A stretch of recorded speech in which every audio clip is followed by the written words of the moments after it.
Thank you very much, dear Chairman, ladies and gentlemen, in this room and around the globe on the net. Okay. I think it's pertinent to give a little view back to our wonderful talk by Axel, okay, about the glacier going forward and backward. And in the middle, in the worst period of Little Ice Age, it is 17th century. How much did sea level fall? 10 centimeters. Good to know.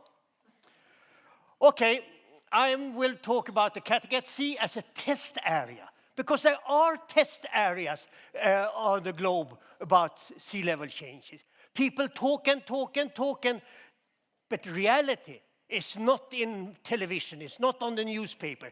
It is in the field, of course, and you have test areas. For example, we know that Holland, Amsterdam is going down. We know that Sweden is going up, and Norway and Finland, and we can calculate it. Then I have an excellent expedition in New Caledonia, which I will give you some insight for. Okay, how do I, there. So next one. Okay, 3 test areas, the Kattegat Sea, the Stockholm area, and North Sea coast. There are reasons for choosing these 3, and I take them one by one. For this is number 1, the test areas.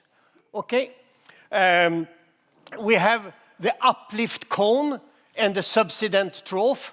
I have the Kattegat area here, and the zero, that is the zero isobase. It has been zero for 8,000 years.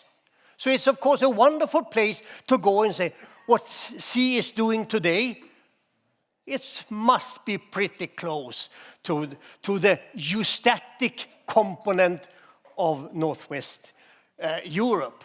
We have the Stockholm area that we have a long tradition, so we can check it. And we have Cuxhaven, Amsterdam, and Brest. I will have some discussion about that too.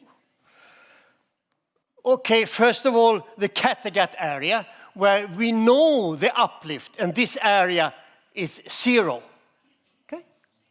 And then we have a lot of tide gauges, and we can check them, and you have the values at the other side. So it's about 0.9. You cannot escape it. It's really very good value. And then if the Kattegat, yeah, these are the values here, tide gauges, the component of relative sea level, the component of absolute uplift, and then the eustatic component. Okay? So that is easy to calculate, and that's a test area, and you cannot fiddle with it. So we go to the Stockholm area. Stockholm area has the longest tide gauge, the second longest, and the absolute isobase is 4.9 millimeter per year. It has been so for 3,000 years. And superimposed on this is, of course, the eustatic changes. So in the last period, it's a relative sea level fall of 3.8. Everyone can subtract this from that, and it gets 1.1. So 1.1 is the absolute sea level in the Baltic, and nothing else. And then we go to the North Sea region. Cuxhaven is subsiding very much. No, this is yes, this is the relative sea level. This is the absolute, in this case, subsidence, and that is the leftover component of. It's a mistake here. It's not be 1 there. It should be, of course, 0.05. So the eustatic component in this area is 1.1 plus and minus 0.5. So it's about the same as the others, 1.5. And you cannot escape it. So then I have a message to COP24. Regional eustatic component in the North region is a modest rise of plus 1.1 millimeter a year. you can allow for a margin of error of about 0.2. So say 1.1 plus and minus 0.2. That is the message to those who are going to talk in Poland next month. If you at the COP24 meeting claim higher values, you are simply wrong. And you shouldn't claim this because it's against science. Okay, we are finished with the regional sea level studies, and I go over to new data from New Caledonia. This is New Caledonia, and the red points where I was working. And it's an atoll, so it's a fantastic area. There is no volcanic rock in the middle or so it is more or less stable. And this was my sea, and this was my research station. It was a lovely time. Here is the very famous cliff, which no one had any elevation of, so I made a leveling here. And of course, this is the last interglacial beach, and a fantastic rock cut platform, and underneath here is the Holocene. And the Holocene you can undercut. And then you can see there's a little bench here. There's a little bench here. So it's a little lower, it's high tide level. It's a little lower than the bench. So something has happened in some recent time. Now comes some interesting thing here. This very nice rock cut platform. It is fresh. It's not eroded and not weathered at all. This one, which is another rock cut platform at 150 centimeters height, about high tide level. It is very strongly weathered. This is not strongly weathered. And then you have the present undercut. It's important to have this plus 70. It's not recent, but it's sub-recent in geological terms. If you go to another place, this is the beach where you walk along. And there's no difference between this beach and this beach. It's a continuation. Okay? And here they have fossil caves and fossil shore cliff. And this is the present one. And it's 17 centimeters between them. And this is over and over again around the island. And it comes a message. And of course, this is easy to correlate with the plus 70 shore level in Fiji, which was properly dated to the 17th century. Okay? We had 70 centimeter higher sea level in the 17th century. It means during your little ice age. Okay, so how could this be? It's completely nonsense. High sea level when it should be low sea level. So we have to explain that. And we can do that. But you have to think in other terms than the thing in the book or in what you heard before. But that is why you always, even to the end of your life, even when you are inside the coffin, you knock and say, there are new observational facts in the field. Okay. And then we go to this present undercut and the bench here. Look at the bench here. The high tide doesn't go there. You can see from the coloring. This higher, it's lower, it doesn't reach it. And it has happened something. Because above it, you have stalactites. Stalactites, if there would have been waves, should have been washed away immediately. So it is left, it's older. So it's about 20 centimeters fall in sub-recent time. Then, and this is interesting, you can see this huge beach, and if you look at this is the present shore. Not so long ago, the washing limit of the sea went here. The washing limit. The the waves, and here you have the new washing limit. So the sea has not risen. It has gone down 5 centimeters. This level is 5 centimeters higher than that level. And this was taken when I was there. This is from a Google map of 2016. So it's at least 2 years old. And it's added here. You can see this. What does it tell you? What does it tell you? For sure, sea level is not rising. Because this is so delicate. This is the most delicate zone on the shore. And immediately the waves would have washed it down. So this is a fantastic thing to say, no, whatever the other guys say, it's simply wrong. They haven't been in the field. And this is much, much superior to tide gauges, which have their own problems because of the location. Okay. So, message to COP24. I read it. Sea level changes are not at all as it's being claimed by the IPCC. There is no scientific base for claiming that sea level is rapidly rising and maybe even in an accelerating mode. The globe changes are dominated by rotational eustacy, a modest rise in the north, stability in the equatorial area. The driving force is planetary beat on the sun and the Earth-Moon system. CO2 should simply be left out as a direct or indirect driver of sea level changes. So what people say, you know, sea is up and down, up and down. I say, no, sea is up and down in the other, up and down. And what are those?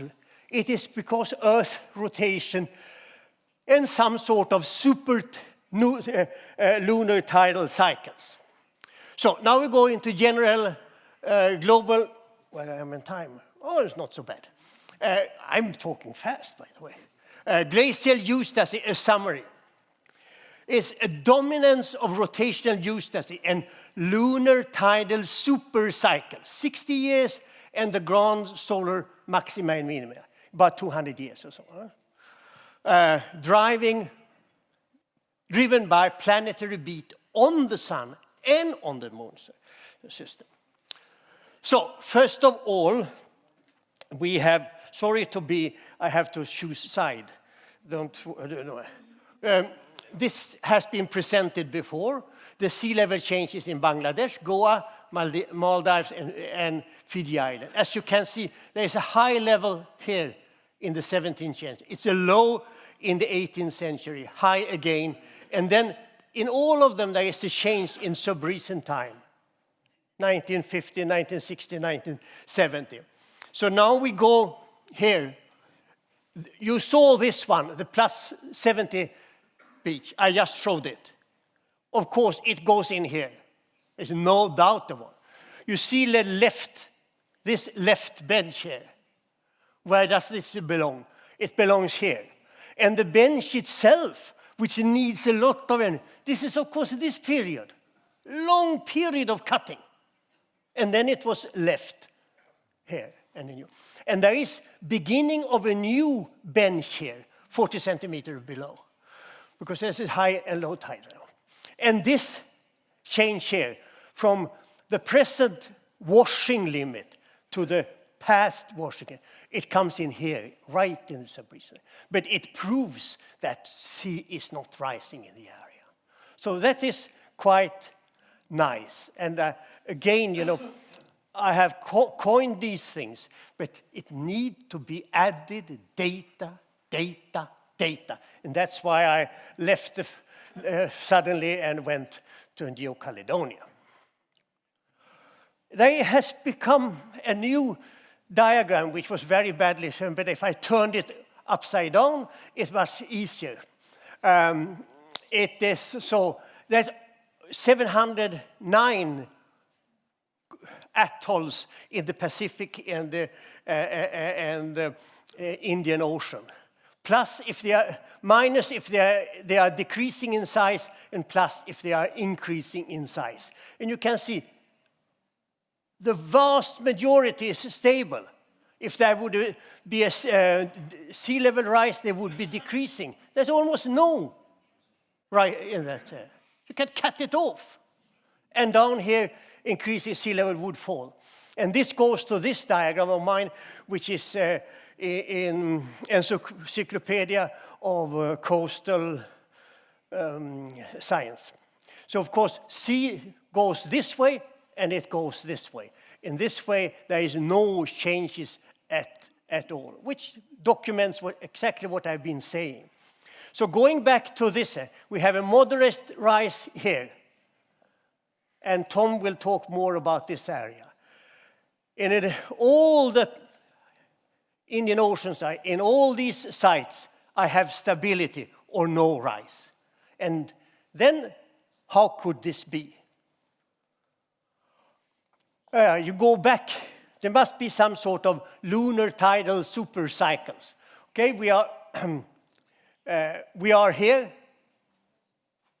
and maybe in the future, we come here when we go into new ground solar minimum. And this was the case here. It's even, and you can see even 50, 70 high here. So these changes are real. But how can they be driven? Only by this tidal system. Only if the sun, the planet beats on the sun at the same time as the moon and the Earth-Moon system and the sun. And the sun is the solar winds, goes into the magnetic shielding, geomagnetic Earth's rotation, which is the driving for atmospheric circulation, ocean circulation, and of course sea level. And the same here, Earth rotation, ocean circulation, and sea level.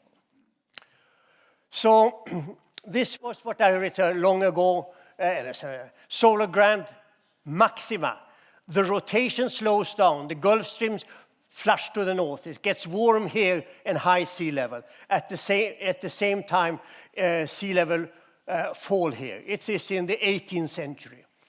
On the contrary, it's ground solar minima. Rotation of the Earth speeds up, not from internal process, but from external forces. It means from planetary beat on them. Gulf Stream goes this way, so it gets warmer here, though it gets colder and less sea level here. But here it's bent down, so it increases here. Sea level falls in the north, sea level rises in the equator. This is the 17th century, when we now should be another plus here, where from New Caledonia. So that is, so to say, a simple model. And it may have something to do with the thermohaline pump. Not the long pump, because the long pump takes lots of time. But when we had little ice ages here, we had high sea level here, and high sea level. This is the remarkable thing, but we can explain it. And when we had warm conditions, we had low sea level here. Just opposite, but we explain it in this way. And you can also have a diagram like this. Ground solar minima, which were those periods.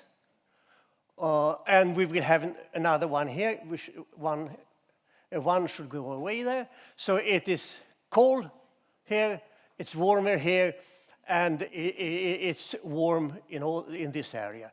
And with the ground solar maxima, it's warm and nice here, and we look forward to this place, but we will have this place in the near future. And here it's negative, it's cold and low sea level. Here we have, once we have a warming here, we have low sea level here. Isn't that funny? Isn't that nice? Planetary beat affects the sun which affects luminosity, which goes here, and especially this is the solar wind, the planet Earth itself. But the gravity may also change both directly on the planet Earth and on the Earth's moon system. This affects those which goes down in the ocean circulation wind, which affects it.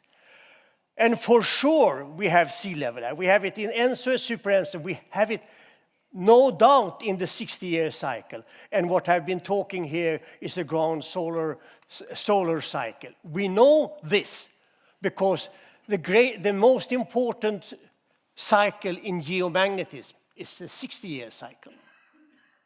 And that cannot come from inside. It comes from outside. And outside, we know what it is. It is Scafetta's beat of Jupiter and Saturn. It's just fantastic. So when we are talking, the things I talked about to you, we go back, you have to explain it by those motions.